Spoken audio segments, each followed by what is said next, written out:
Welcome. Today we're taking a close look at a truly monumental figure in the world of video games. We're going to be tracing a career that really spans two different eras of game development and the founding of, well, not one, but two huge industry-defining studios. We're focusing on the professional journey, some of the personal details, and the sudden and tragic passing of Vincent Walter Zampella II, a major American video game designer and executive whose work just fundamentally shaped the modern first-person shooter. Yeah, and when you look at all the material we have, what you see is this portrait of a visionary who was, defined by this huge creative ambition, but also an absolute demand for autonomy.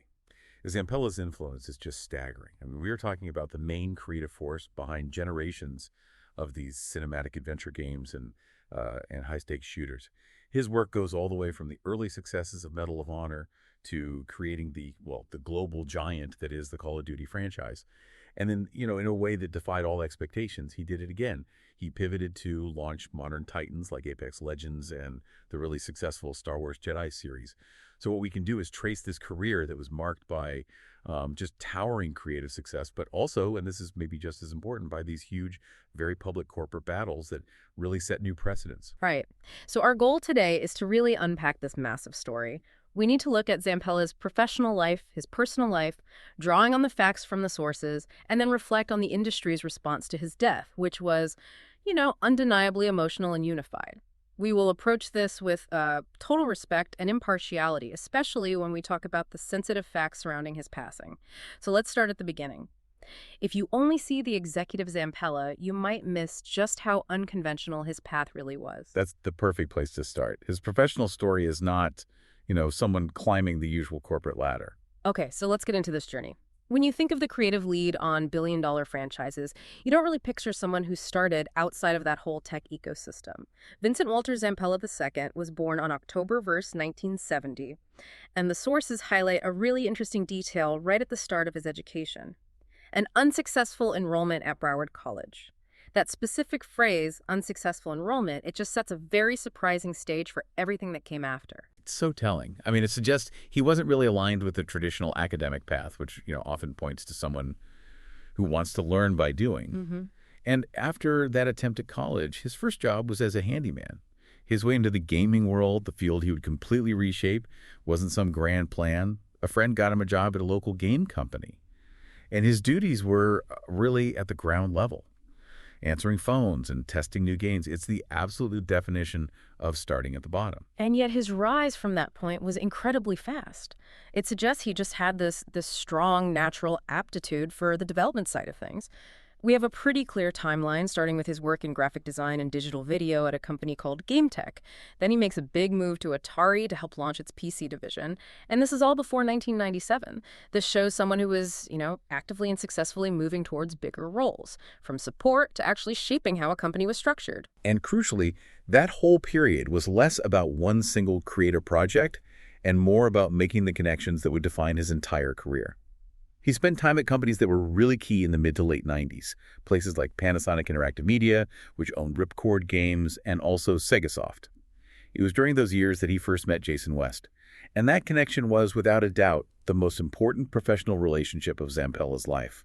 It led to them co-founding two massive studios, Infinity Ward and then Respawn Entertainment, along with their early partner, Grant Collier. It's just fascinating that this powerhouse partnership started not in the middle of some huge project, but just, in the day-to-day work of the late 90s gaming scene. Then the sources track a really strategic move he made. In 1999, Zampella moves from Silicon Valley, the tech hub, all the way to Tulsa, Oklahoma, to work for a company called 2015 Inc. And this move, it quickly boosted his professional standing.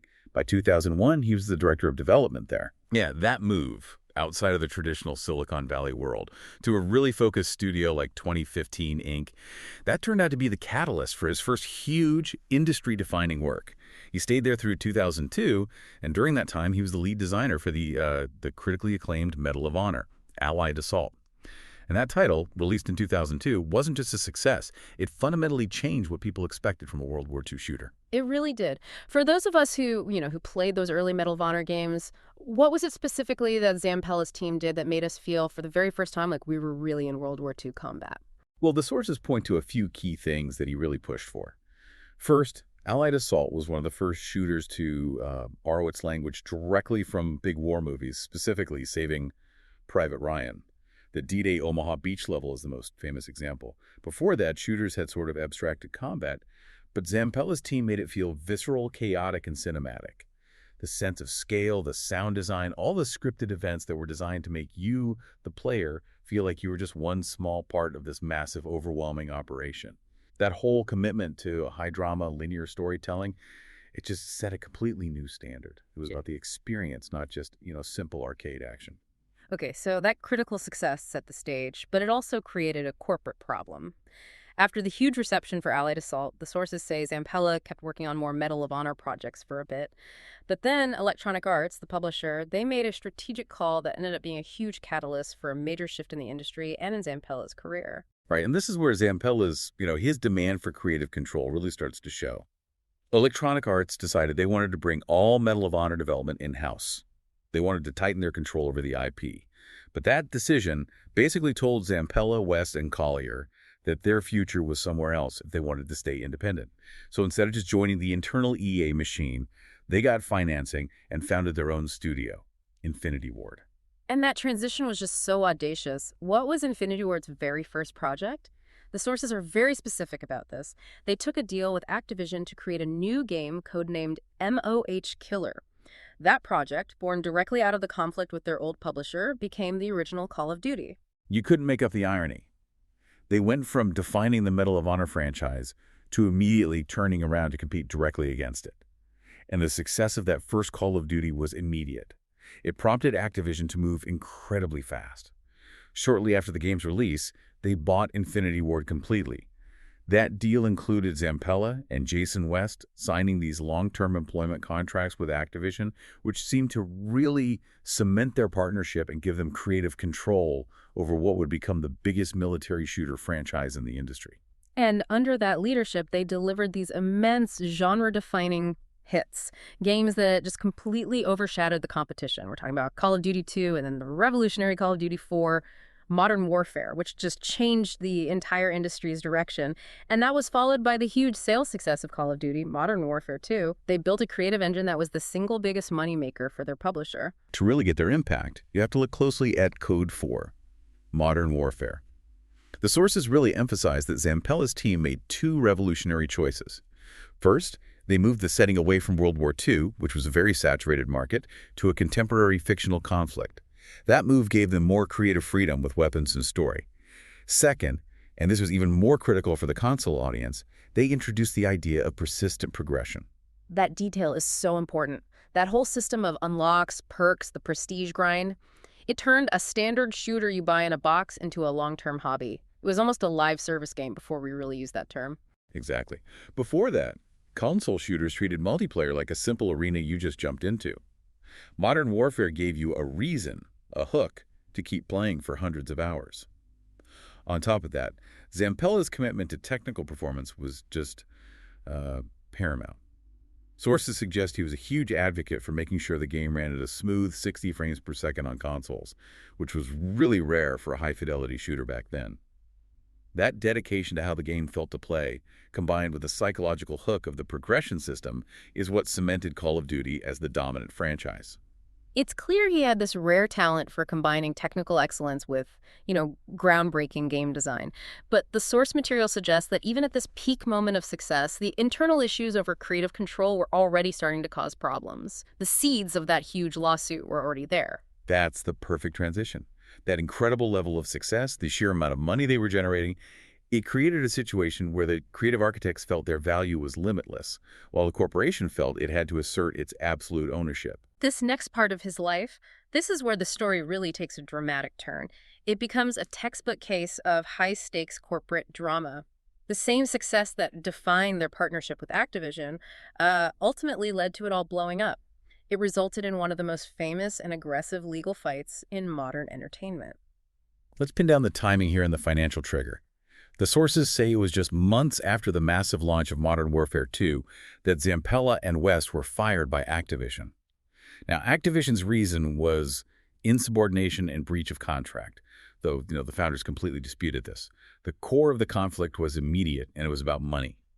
They were denied $36 million in bonuses and royalties they'd been expecting, which was tied directly to Modern Warfare 2's record-breaking sales. That denial was the spark that just ignited this huge legal firestorm. And their response was immediate. It was calculated and unbelievably aggressive. Within the very same week they were fired, they sued Activision for wrongful termination, breach of contract, and fraud. This wasn't some quiet backroom negotiation. This was an instant declaration of war. And what's really amazing, what shows their confidence and their value in the industry, is just how fast they made their next move. They founded Respawn Entertainment the very next month, in April of 2010. And they didn't just found it. They immediately got a major deal with Activision's biggest rival, Electronic Arts, to publish their next game. Just think about that speed. Fired by one giant, engaged in a multi-million-dollar lawsuit against them, and then signing a deal with the other major giant, EA, the same company that had sort of pushed Zampella out from Medal of Honor years earlier, all within about 30 days. It says so much about their reputation as hitmakers. That immediate pivot just underscores that the real conflict wasn't about whether they were capable. It was about who controlled what they created. No matter the legal mess, the industry knew that Vince Zampella was a source of blockbuster games. And the legal battle that followed was long and incredibly complicated. It dominated gaming news for years. It started with that $36 million claim, but Zampella and West, they quickly escalated their demands. They ended up pursuing claims against the publisher that led to them demanding a staggering $1 billion in damages from Activision. That figure, $1 billion, it was strategic. It wasn't just about the withheld bonuses. It was about the alleged value of the intellectual property that Activision supposedly took from them. That included the right to keep developing the Modern Warfare story. The suit claimed Activision had planned their termination just to avoid paying those bonuses and to seize control of their future work. And it wasn't just the two of them. Our sources point out that other former Infinity Ward employees also joined the lawsuit. It created this big group of plaintiffs against the publisher, all alleging similar contract breaches and denied pay. That showed just how widespread the internal fallout from Activision's decision really was. And while the main suit never got a public verdict that detailed exactly what Zampella and West got, it was settled out of court, the financial outcome was definitely significant. The sources do confirm that Activision paid $42 million to the other ex-Infinity Ward employees who had joined the suit. Right. And for Zampella and West themselves, the materials say they received a settlement thought to be in the tens of millions of dollars. Crucially, it wasn't just about the money. The settlement secured their creative freedom, and it gave Respawn Entertainment the financial foundation it needed to start work on Titanfall. So they didn't just survive this corporate war, they used it as a massive springboard, both professionally and financially. This whole legal saga is a huge part of Zampella's legacy. It really proves his resilience. However, that partnership that had defined his success, the creative duo of him and Jason West, it eventually changed. The materials show that Jason West left Respawn in March of 2013, which was before they even released their first major game. West's departure essentially left Zampella as the sole leader, the sole visionary to guide the studio forward. And this shift, it really marked the beginning of the next and equally successful part of his career, where he had to prove that his success wasn't just tied to that original partnership, but was really inherent to his own singular vision and leadership. Right. If the first half of Zampella's career was defined by creating the modern military shooter at Infinity Ward, the legacy of structure, of progression, this next chapter at Respawn was all about creative diversification and risk-taking. It was a legacy of innovation. He proved that his vision could work across totally new games and genres. Let's look at Respawn's first big releases. The studio launched 2 Titanfall games, and they were a dramatic step away from the military shooters he was known for. These games are seen as highly inventive because they focus so heavily on movement wall running, double jumping, speed, and blending that with giant mech combat. The whole design philosophy behind Titanfall was revolutionary. It took that tight, 60 frames per second gunplay that Zampella championed at Call of Duty and grafted this whole new vertical parkour-style movement system onto it. The sources note it was a huge risk, creating an engine that could handle that mix of fast, fluid infantry movement and the slower, heavier, but devastating mech combat. The games proved that Zampella's team wasn't just going to rehash old ideas, they were actively innovating in areas like traversal and combat rhythm. And this period of independent, innovation-focused work eventually led to the next big corporate step. Electronic Arts, the publisher that gave Respawn its start, acquired the studio in November of 2017. This acquisition put Zampella back inside a massive corporate structure, but Unlike his time at Activision, this time he had way more creative, executive, and financial power. The relationship was built on trust and a proven track record. Exactly. And under EA's full ownership, Respawn really hit its stride. They delivered this sequence of massive industry giants, and this incredible run of successful releases shows Zampella's ability to pivot between totally different types of development, from a successful new IP to handling one of the world's biggest licensed properties. We have to highlight Apex Legends. This was a huge, immediate success in the Battle Royale genre. It launched as a surprise in 2019 and has been a dominant force ever since. It's an IP that directly used the movement mechanics from Titanfall, but it translated them into that sprawling, highly competitive Battle Royale format. What made Apex Legends work so well, according to analysis, wasn't just the tight gunplay, which you'd expect from Zampella's team. It was the innovative design decisions. They created the Legends system, which brought hero shooter elements into the Battle Royale format. But the single most important innovation was the ping system. This system allowed for complex, contextual communication without ever needing to use a mic. It set a new standard for accessibility and teamwork in the genre. It was a brilliant solution to a huge multiplayer problem.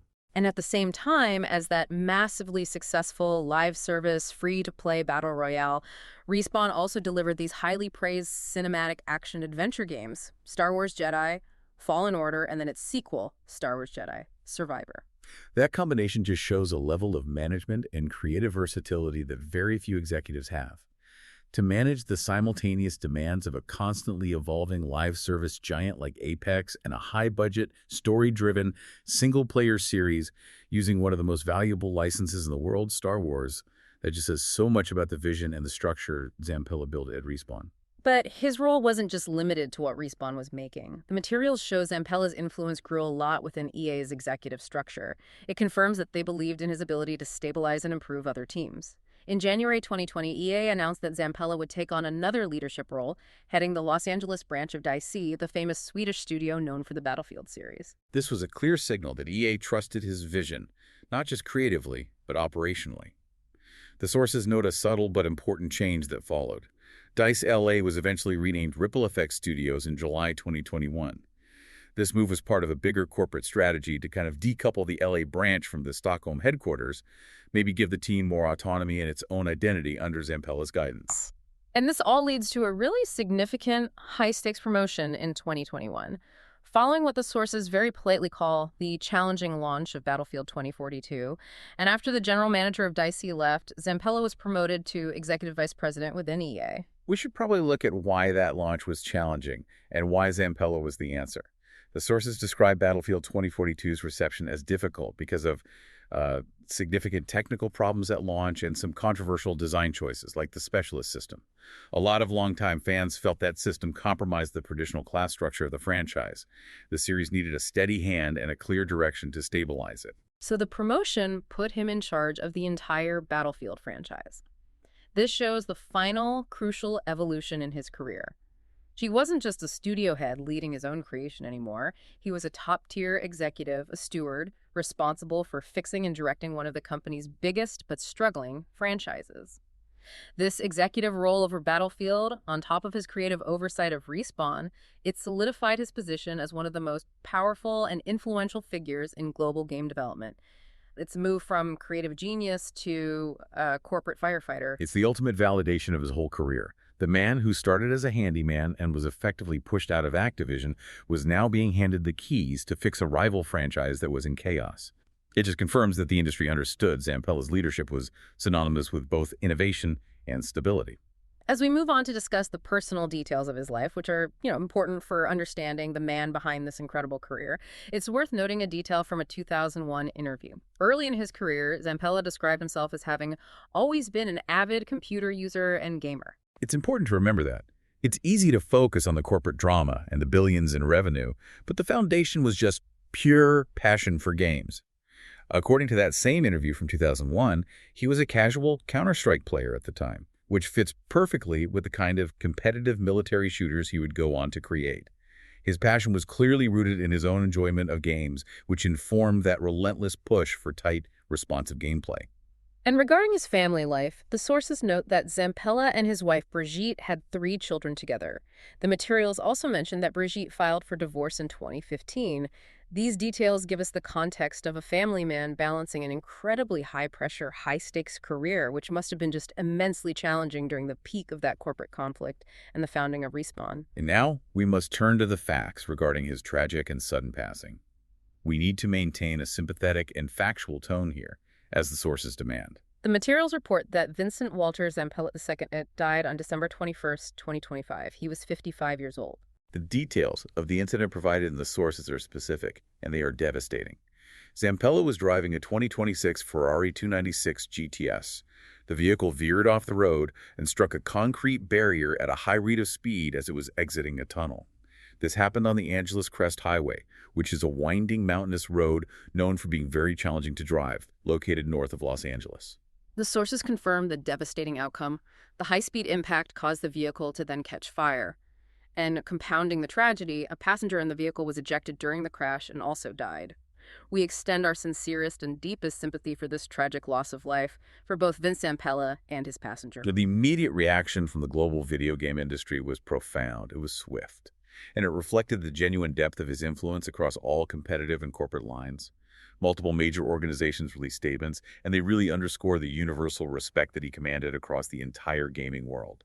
Electronic Arts, the company where he was an executive and where Respawn is, released a detailed statement. They called Zampella a friend, colleague, leader, and visionary creator. They emphasized that his influence on the video game industry was profound and far-reaching, and noted his commitment to creative excellence inspired countless developers. The response from his former and rival studios was maybe the most telling testament to his impact. Infinity Ward, the studio he co-founded and later had a legal battle with, released a statement honoring his memory. They recognized that his legacy of creating iconic, lasting entertainment is immeasurable and offered condolences to his family. That acknowledgement, despite the dramatic split years before, it just speaks volumes about the lasting quality of his work. And Treyarch, another major studio in the Call of Duty world and a direct competitor to his original team, stated they were deeply saddened by Vince Zampella's tragic passing. They specifically noted that his legacy as one of the founders of Call of Duty and a legend of our industry will never be forgotten. The sources also noted specific public statements from the official social media accounts for Battlefield, for Respawn, and for Apex Legends, all showing this immediate, widespread, collective grief and honor paid to his legacy. The sheer breadth of those tributes confirms that Zampella's career went beyond just business numbers. He was instrumental in building culture and setting creative standards that are still present across multiple publishers and genres. He literally defined what a modern shooter should feel like to play. So, to bring this examination to a close, what we've really explored today is a unique career defined by duality, by resilience. Zampella was a true pioneer who helped establish the modern military shooter with Medal of Honor and, most importantly, with Call of Duty, one of the most successful entertainment franchises in history. And then, he successfully navigated a massive corporate conflict and, through just sheer force of will, used his creative value to build a second powerhouse studio, Respawn Entertainment. And this second act was responsible for major modern IPs like Apex Legends, which became a cornerstone of its genre, and successfully revitalized licensed game development with the Star Wars Jedi series. To cap it all off, he made that final transition from creative founder to high-level executive, stepping into the crucial role of executive vice president at EA, taking charge of the massive Battlefield franchise. His career path is a clear illustration of resilience and singular vision. It's a rarity in the high-stakes video game industry.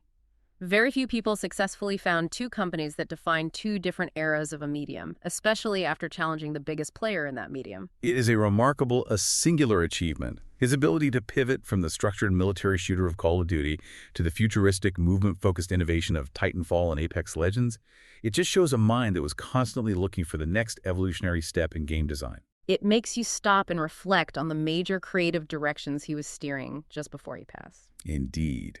We'd encourage you to consider how Zampella's dual legacies have fundamentally shaped the competitive landscape. On one hand, you have that classic boots-on-the-ground, progression-based shooter that Call of Duty established. On the other, you have the vertical, high-speed, ability-focused gameplay of Titanfall and Apex. These two philosophies now define the rivalry between the two biggest publishers in gaming. So the final thought to leave you with is this. What does the future creative direction now look like for the major franchises he oversaw? Particularly Battlefield, given the significant executive role he had just taken on to stabilize and redefine its direction. That specific influence, which was poised to reshape one of gaming's biggest franchises, will certainly be felt and arguably missed for years to come. Thank you for joining us for this in-depth look at the life and legacy of Vince Zampella. Thanks for listening.